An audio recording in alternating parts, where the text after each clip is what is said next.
episode of The Dugout already with myself, Daniel Andrade. And me, Andy Dewhurst. It's been another fantastic week of sport, and this is what's coming up in this week's show. We've got St One's reserves, won the JFA Bowl last Tuesday. The Jersey Reds Athletic defeated Barnes RFC on Saturday. The Jersey Reds women's defeated Seaford RFC on the same pitch at the Stade Santander. And then the Jersey under-16s defeated Guernsey by 3-0 yesterday in Guernsey. But more on that later on. Yeah, brilliant. Yeah, big week. It's been really good. I was at the 2 football games on that list, and both were brilliant. St One's, that was a really good game. Dragos, they were 2-0 down, Dragos, yeah, who St One's defeated. They came back 2-2, but then they kind of lost their heads. After Two sendings offs. It was 2 sendings off in the end. I think they might even been one at full time as well, really? but I didn't see that one. But yeah, it was a spectacular game. Saw some of your photos as well. Yeah, and, it looks like the Flares were there. Big business in Jersey at this moment in time. Keep them coming if you're winning the cup. It's great for the photos. But yeah, and then I was there yesterday. Yeah. Under 16s went to Guernsey. Obviously their first kind of senior-ish Muratti. Yeah. Proper Muratti, should we say? And they bossed it. That's good.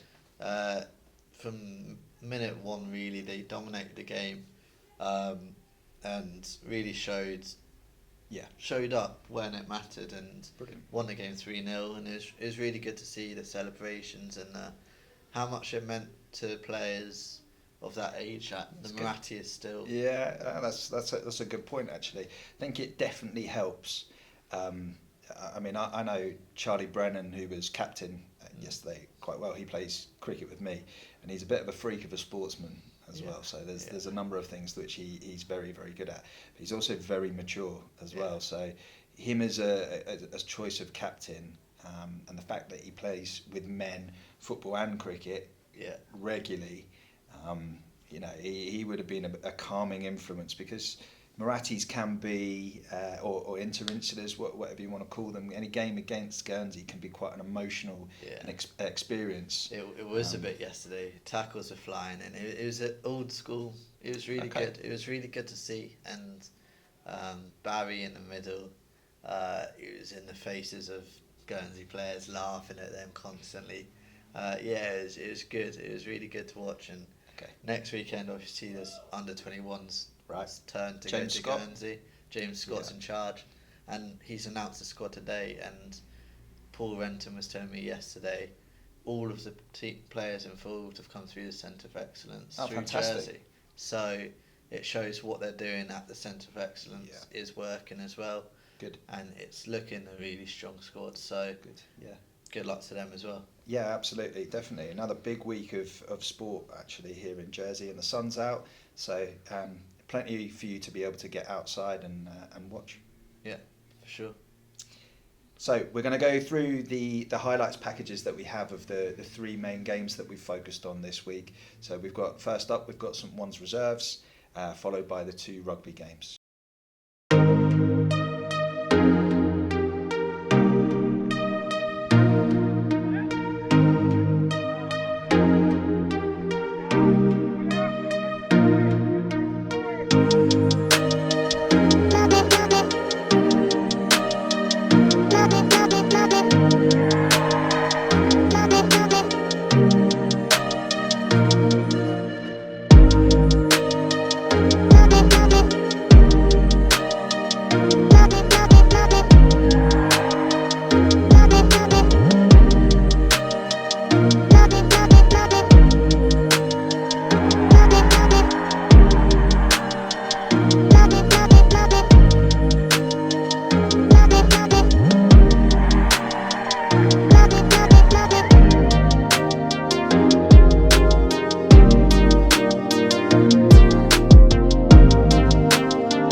joined by Simon Le Moignan, the Jersey Reds women's coach. Firstly, how are you? And a little introduction about yourself. How long have you been involved in rugby? I've played rugby for God knows how long and what have you. Still play touch for the island, over 40s. It's getting harder and harder playing against 40-year-olds at my age. Still try and trot out for the vets every now and again, but that's just getting more and more painful. And obviously a lot of your time is spent coaching the women's team. Yeah, we train Tuesdays, Thursdays, and now we're starting to do a Saturday session, obviously with the build up to the end of the season, and Siam coming as well, double header of Siam. So how many weeks is it until the Siam? 14th of May, so 3 weeks away. Okay. Yeah, we've got last home game this Saturday, then it's 2 weeks intensive training, and then it'll be Siam. So a big day at the club? Yeah, massive day. Massive day. What time does it kick off on? 10:30's vets. Okay. Game. That's always good. This year is going to be quite spicy. I've heard Matt Banahan might be playing. I couldn't possibly comment. Yeah, I think basically it's like pretty much an Jersey All-Stars, the vets. Good. Yeah. I don't need to put the boots on. Right, okay. Relieved about that. And then our game's at 12:30, and then the main Siam's at 3, I believe. Okay, and that's the athletic boys, isn't it? That's the athletic boys, yeah. Okay. That's all it's all about. Siam Day. Is it the pinnacle of rugby here? Yeah, definitely. Yeah. Yeah, definitely. No, it doesn't matter what side you're playing for, whether it's the vets, even the fallets, ladies, the main Siam and whatever. That's the one you want to be there. Of course. I mean, people are will literally tape a leg back on. Yeah. Take it back to the women's. How long have you been coach there, or even involved in the women's side? Originally, I started off when there was like my daughter, her age group, because I coached in the girls in the academy as well. When they turned 16, they could start training with the ladies, but they had to have someone there to chaperone them. Yeah. So I sort of, when they were going up, I had to go up there and stand out in all the weathers and out on a Thursday night while they were doing their training. And then COVID hit, unfortunately, and then the first team boys that were coaching them at the time were in a bubble, so I couldn't coach them. So then the girls approached me as if I'd do them a training session, because they were supposed to be Siam August 21, I think it was. Yeah. So they wanted to sort of like just get back up to speed, because they hadn't had rugby for 18 months. Yeah. So I was doing a Thursday session with them, and then everything changed, as it does. The two lads who were supposed to be doing it, one went off to Coventry, one was leaving the islands and has now stayed, and he's the assistant coach now with the Reds, Tom. Okay, yeah. So then, and I've just sort of been into it since. So it's like my first full season. Brilliant. Doing it. And you enjoying it? Oh, I love it. Brilliant. Love it. So just strip it back a little bit and just say, so who are the Jersey Reds women's team? They started off, I believe, as Jersey Banks ladies. Okay. And then that sort of petered out a little bit. There were other women who wanted to get involved. I think they then got under the umbrella of the rugby club. Okay. There was then Jersey Rugby or JRFC ladies. Yeah. And then when the Reds when it got rebranded as Reds, and then come Jersey Reds Women's. Okay, so and in the makeup of the side, what sort of occupations are we looking at? With students, nurses, we've got doctors? some students, nurses, midwives, teachers, finance. We've got a whole spectrum. That's brilliant, and all different ages as well. Yeah, it's great. Yeah, it's great. Fantastic. So, what age can young ladies start playing for? They can start training as soon as they're 16. Mm-hmm. 17 they can play. They just can't play in the front row till they're 18. Okay. But yeah, and then it's until the body says no more. Until the body. Is there any standout kind of players at the moment for you in your team? Majority of them that put a shirt on game day. I mean, we're very fortunate that Jade Knight, who's an ex-Welsh international, she was centrally contracted to the WRU at one stage for 15 sevens and touch. She was at Sarries. She's now retired from pro rugby, even though I've had to sign her back to Sarries on loan to the end of the season. She's here. I mean, yeah, she's just fantastic. She's fantastic. She's phenomenal. Yeah. And the girls just look up to her. But she comes along. She's not, I'm Jade Knight. It's I'm Jade. That's good. Joins in, give them little pointers and all stuff like that. And the girls just like, okay, she said I need to do that. That's what I need to do. And you need those role models, don't you? Exactly. They can't ask for a better role model. Brilliant. You know, she's done it all. So what does a typical week look like for the Jersey Reds women? How is it all structured? Do you have 2 training sessions? You've got a strength and conditioning session as well? So Tuesday is all pitch based, 7 till 8:30, and it's an hour and a half on the pitch. It's myself, James Morgan, and Ryan Olafeo from the first team. Brilliant. Who comes on board. So we work on, if we've had a game the previous weekend, then we sort of like work out what areas we need to work on. Thursday, the girls have S&C, strength and conditioning, in Strife with Chloe and Peter Nugent from the rugby club. Wow. In the actual bit where the Lions and England and all that were training. Wow. It's fantastic in there. Yeah. And it is basically all rugby related. And they are doing literally what a full-time pro is doing. So they've got access to all those facilities as well? Yeah, but also it's just like their exercises they're doing is literally what a pro does. That's amazing. Because doesn't matter whether you're a female player, a male player, an academy player, or whatever like that. It's all the same body movements. Yeah. It's all the same structure. Yeah. You know, they're not doing anything different to the athletic boys. That's amazing. Yeah. That's really good. Yeah. I mean, to have that option as an amateur is and they're going there. It's 45 minutes. Yeah. Hard graft. Yeah. And then we go out on the pitch and do another hour afterwards. Yeah. Oh, wow. Since Strive come in, have you seen a difference in the level of play or level of ability? I'd definitely say there's definitely a level of difference in their strength and probably their movement as well. If that makes sense, you know. The few games that I've watched, I've been really impressed with the actual skills as well. Yeah. And it has been. It was very noticeable the game that I watched in the pouring rain at the turn of the year when Jade played and you put 50 odd points on Horsham, was it? And, that was Worthing. Worthing, and I mean the service that she provided to the backline was incredible, wasn't it? Yeah. But the handling in wet conditions was fantastic. I was really, I don't want to say taken back, but I was actually really, really impressed. The great standard of rugby. I mean, when I came on board, like and sort of like officially, I had the role. Yeah. I said to them, "How do you want to play? Yeah. What style of rugby do you want to play?" And they said, "We want to play more expansive game." Right, strip it back to basics, working on passing. If you can't pass and catch, then you know. But now, from a front rower all the way through to the 15, and the guys that come, ladies that come on from the bench and what have you, that's the core skill. Yeah, absolutely. Like I say, Jade, you saw that game. She just controls it. Yeah, she just walks. she did. She'd like either walk from breakdown to breakdown, or she'd be there, be quick ball away. She's calling people into position. 2 steps ahead of everyone else. Exactly. She's seeing the next phase of play before the opposition even know where they're going to be. That's brilliant. Yeah. So obviously, the Jersey Reds women's team, they play half of their matches. Well, you play half of your matches away from Jersey, don't you? So obviously, it's a huge financial kind of commitment, and so you've got some really good sponsors that help, like with the travel, don't they? Yeah, we're so lucky. We've got Rossborough's Insurance. Yeah. They give us them, Grant Thornton as well, and Ports of Jersey. So we're really blessed with really good sponsorship. I mean, the girls, they literally just have to rock up at the airport. That's amazing, isn't it? Yeah, we've got a couple of girls that have sort of played in Ireland or in the UK and stuff like that, and they're saying, if we had a trip away, we'd have to raise money for the coach and stuff like that. It's like literally they turn up at the airport, check on, bags in, get off the other end, we get on a coach, drive to the opposition's pitch.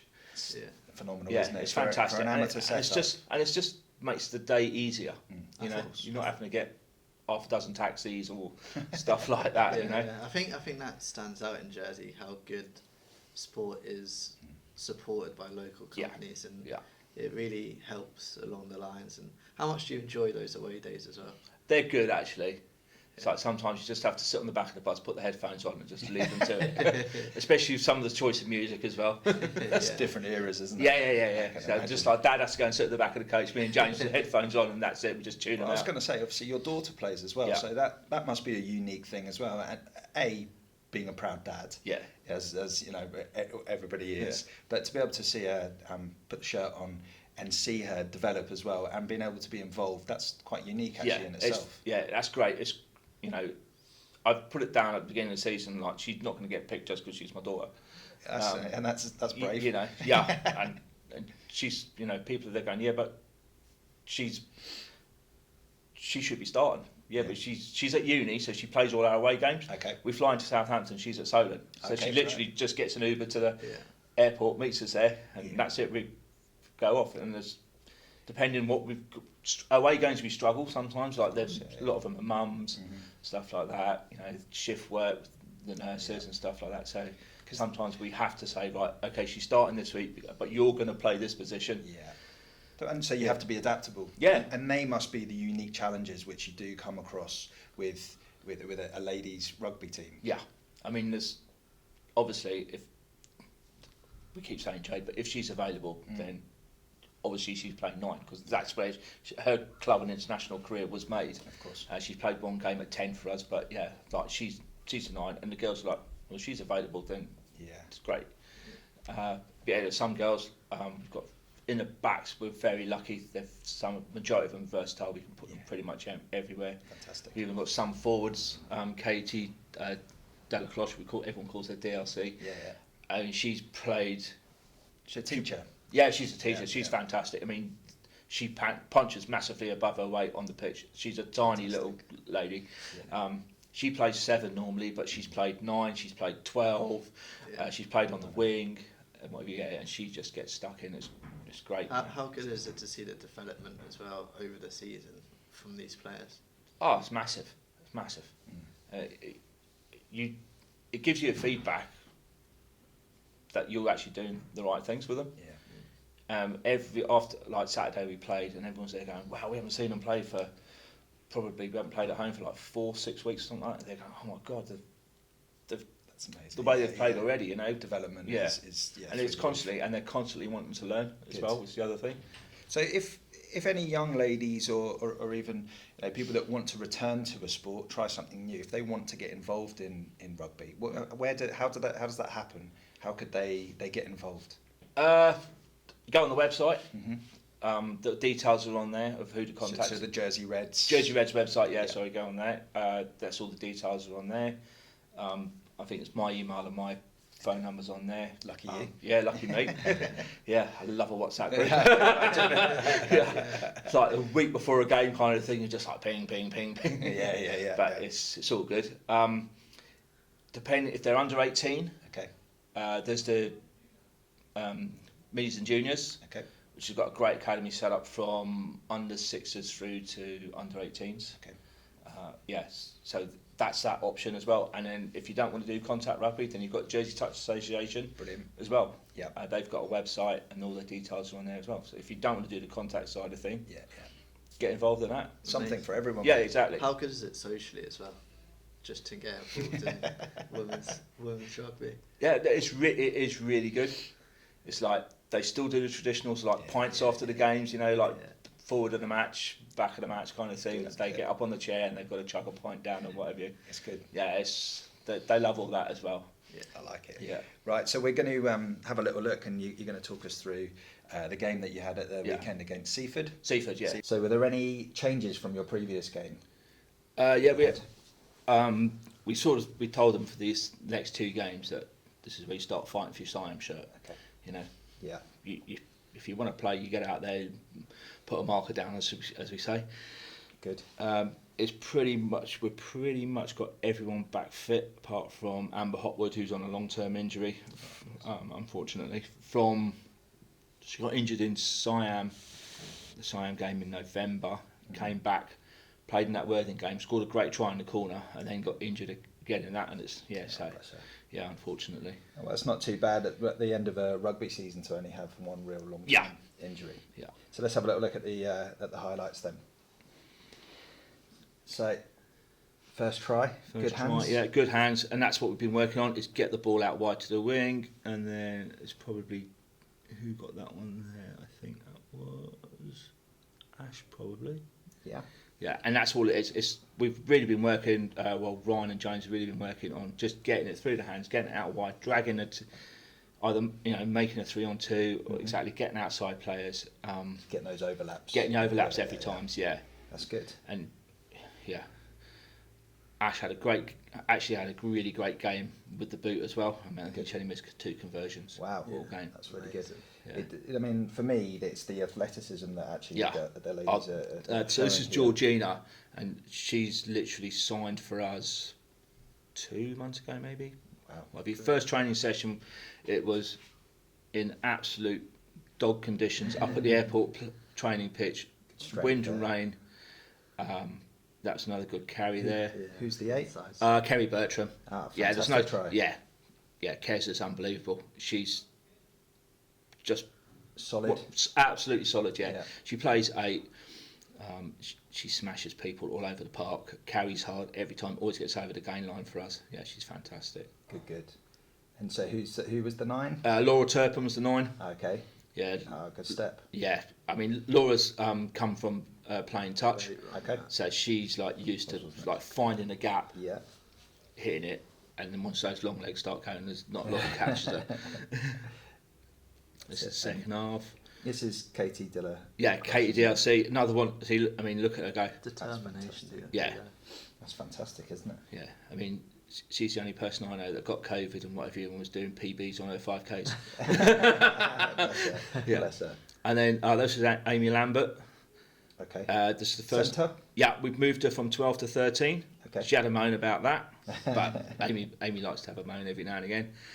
We said to her, like, we probably think it'd suit you better because you'll be into a little bit more space. You won't be sort of having to crash it up. Absolutely. And then it just opened up for her. I mean, what's really, when I was watching the footage, what really struck me was actually the fitness of our ladies compared to the opponents, and that obviously goes back to the hard work that they do throughout the week. Yeah. I mean, there's even things that's like we quite often do a fitness session on Saturday morning, like an hour. Okay. And they have the dreaded square comes out and they just look at me and they go, "Oh, why are we doing that?" You want to win Siam, don't you? Well, that's it. And so that's the pinnacle, is it? Everything is worked towards the Siam. We were hoping to win the league this year. Yeah. What's really cost us is the game we went to Worthing. It was rearranged fixture. It was Mother in Sunday. So we literally travelled with 12 players, scraped together. Come the Thursday afternoon, I had 10 players. Okay. Fair play to Worthing. They played with 13. Well, that's good of them. Yeah. That was a game that Katie DLC played 9. Oh, bless her. Yeah. We had there was one girl, a French lady, good French girl, was over studying. She'd come up like training. Do you want to play? Managed to get her signed, so she was well made up. It was the weekend before she went back to France. Oh, bless her. So she signed, so she was so happy to, to get a cap. To get a cap, basically to get a cap for the Reds, and she's like, "Oh, when I come back and train?" Oh yes, come back. Yeah, you definitely. Yeah, so no, it was really good. That's brilliant. Yeah, and we literally all it cost us that day. It was baking hot day. They had 22 players. We had 12. We lost one for about 10 minutes with a bit of an injury, and then it was just tiredness at the end. They just got picked on basically 2 of our front row, made a gap, and another 5 metres DRC would have had her, but unfortunately the pitch was another 5 metres longer. I mean, again, unique challenges that come with with rugby and B with women's rugby. I can imagine. Yeah, definitely. But it's brilliant having you in the studio. Keep up the good work and good luck in the Siam as well. Cool, thank you very much. Beat Guernsey. Yeah, definitely. They definitely want to beat it. I can imagine. Here at Stop and doing 10 on bounce as well. Really? Yeah, so. Good. Yeah. Get down, support it. Absolutely. Yeah, definitely, yeah. So 10:45's a kick? 10:30, I think it's 10:30, 10:45 is the first one, the Vets game. That'll be good to watch. Okay. That will be good to watch this year. And you can get in the barn nice and early as well. Exactly. I think there's already 1,000 people booked for lunch. Oh, wow. Yeah. Amazing. Right. Yeah, they're actually trying to work out where they're going to feed us players. Jersey Bowl it is. Yeah, seems like that. Or picnic on pitch 2. That's it. Head to the garden centre. Yeah. Thanks very much for coming in, though. Brilliant. Cheers. Thanks a lot. Cheers. Thank you. Well, that wraps up our 3rd episode. Thank you very much to Simon for joining us in the dugout. It was great speaking to him. Got some great insights into how ladies rugby is developing on the island and how young ladies can get involved if they wish. Yeah, brilliant interview. It really good to see it growing and growing. So well done to Simon and everyone involved there. Absolutely, yeah. Any opportunities for youngsters to get involved in sport is a massive plus. Please continue to watch us. We're trying our best. Any feedback is absolutely welcome, positive or negative. If you would like your club or your team or an individual to be featured on the show, please get in contact with us and we'll do our best to facilitate that. We've got a big week coming up as well. Lots to film and lots to edit. So subscribe, and we'll catch you next Tuesday, 12 o'clock. Brilliant. Thanks for watching.